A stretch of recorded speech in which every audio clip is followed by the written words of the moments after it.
It's time to look at our Black History segment, and here, let's see what we're remembering, and let's see the kind of things we actually would be learning. Today we remember. Today we remember. Today we remember.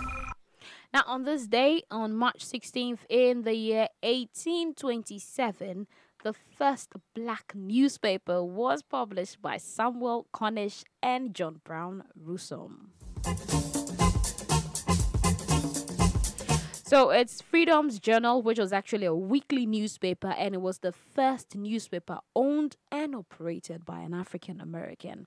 And this was done in the United States, and it was based in New York City. It was also established in the same year, interestingly, that slavery was abolished in New York State. Now, Freedom's Journal printed editorials against both slavery and advocates of colonization who called for a repatriating. Interesting things. The people actually calling for repatriating the blacks back to Africa.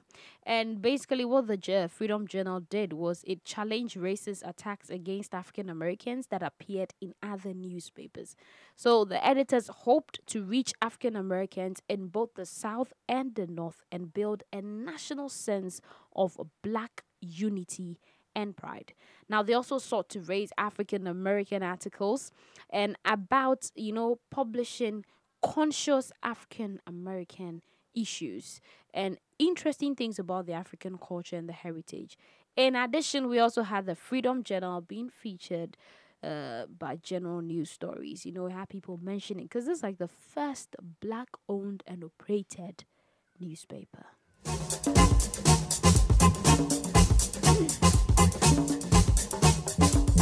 So if you had no idea, now you know that the first black-owned and black-operated newspaper was the Freedom Journal, and this was actually done by Samuel Cornish and John Brown Russom. You can find out more interesting facts today. Remember Black History, all that on www.africaglobalradio.com. And don't forget, please, if you're not catching this live or you feel you can get this live, you can always head over to the website, listen to the podcast, and you can go to YouTube at Africa Global Radio, search, and you can listen to your favorite segment.